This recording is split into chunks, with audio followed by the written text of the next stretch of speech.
Good morning বন্ধুরা। আজ 28 October মঙ্গলবার।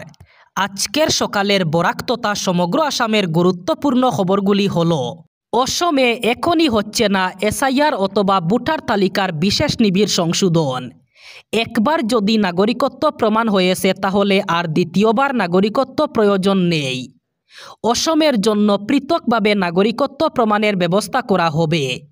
এই বড় ঘোষণা করেছেন মুখ্য নির্বাচন কমিশনার জ্ঞানেশ কুমার। গতকাল দিল্লিতে এসআইআর নিয়ে বৈঠকের পর দেশের 12টি রাজ্যে এসআইআর ঘোষণা করে নির্বাচন কমিশন। তবে এই 12টি রাজ্যের মধ্যে অসমকে রাখা হয়নি।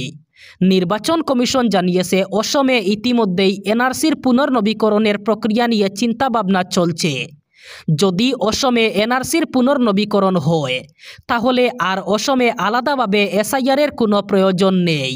অসমে আর চলবে না বহু বিবাহ, বাল্য বিবাহ। ধর্ম অনুমতি দিলেও হিমন্ত বিশ্ব শর্মা সরকার অনুমতি দেবে না। এবার থেকে একের বেশি বিয়ে করলেই যেতে হবে জেলে। যে ধর্মেরই হন না কেন 7 বছর পর্যন্ত জেল হবে। বহু বিবাহ নিয়ে আবারও মুখ্যমন্ত্রী ডক্টর হিমন্ত বিশ্ব শর্মার হুঁশিয়ারি। গতকাল নিযুত ময়না 2.0 প্রকল্পের উদ্বোধনী অনুষ্ঠানে ভাষণ দিতে গিয়ে মুখ্যমন্ত্রী বলেন, অসমে আর কোনোভাবেই চলবে না বহু বিবাহ। যদি কোনো ধর্ম বহু বিবাহের অনুমতি দেয়ও তবুও হিমন্ত বিশ্ব শর্মার সরকার বহু বিবাহের অনুমতি দেবে না।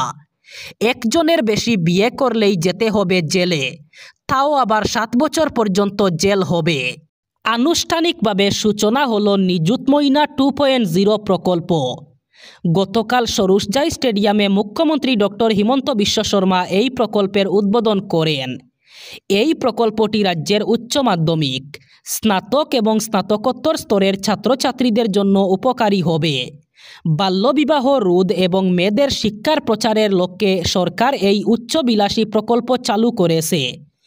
গত বছর 1,61,302 জন শিক্ষার্থী এই প্রকল্পের সুবিধা পেয়েছিলেন।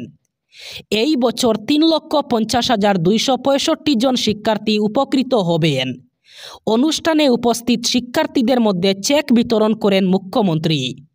নতুন সময়সূচি অনুযায়ী এই বছর প্রাপ্ত অর্থের পরিমাণ: উচ্চ মাধ্যমিকের শিক্ষার্থীরা প্রতি মাসে 1,000 টাকা, স্নাতকোত্তর পরীক্ষার্থীরা 1,200 টাকা।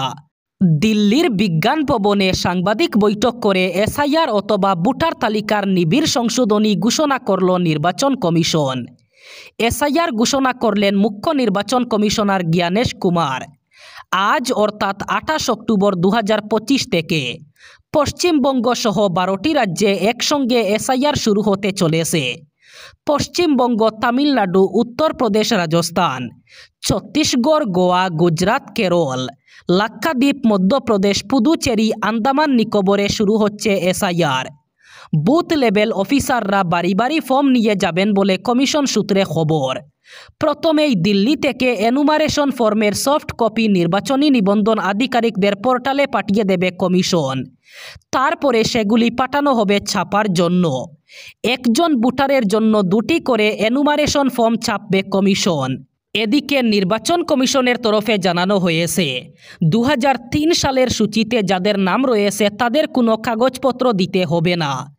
কারণ নিজের নাম না থাকলেও যদি মা বাবার নাম থাকে তাহলেও কাগজে জমা দিতে হবে না।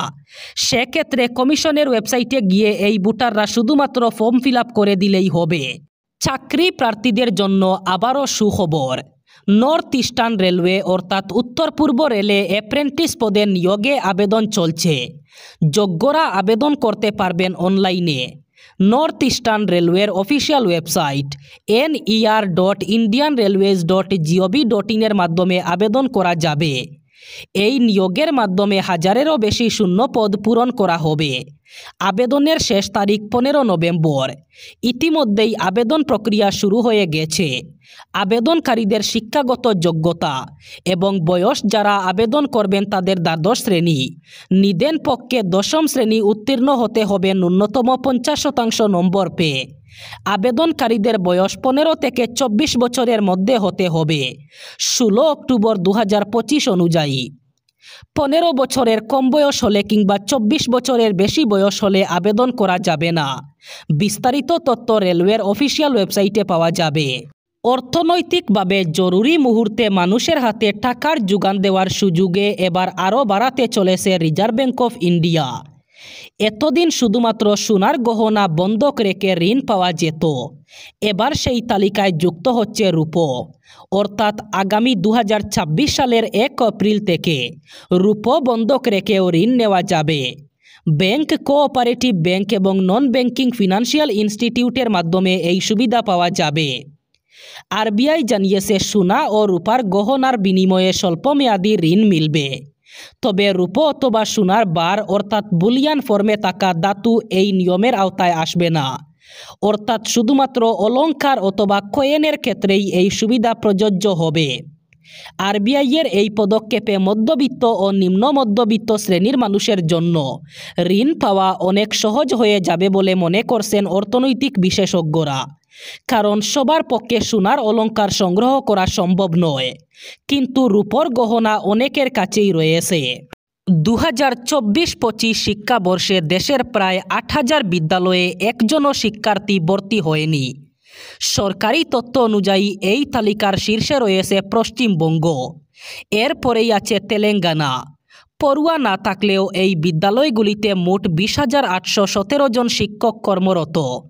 বিশেষত পশ্চিমবঙ্গে এমন শিক্ষকের সংখ্যা 17,965 জন এবং 0 জন ভর্তি এমন স্কুলের সংখ্যা ছিল 3,812, যা দেশের মধ্যে সর্বোচ্চ। শিক্ষা মন্ত্রকের পরিসংখ্যান অনুযায়ী গত বছরে 12,954টি বিদ্যালয়ে 0 জন ভর্তি থাকলেও এবার তা কমে 7,993 হয়েছে। অর্থাৎ প্রায় 5,000 বিদ্যালয়ের পরিস্থিতি উন্নতি হয়েছে। অন্যদিকে হরিয়ানা, মহারাষ্ট্র, গোয়া, অসম, হিমাচল প্রদেশ, ছত্তিশগড়, নাগাল্যান্ড, সিকিম এবং ত্রিপুরায় এমন কোনো স্কুল ছিল না যেখানে 0 জন ভর্তি হয়েছে।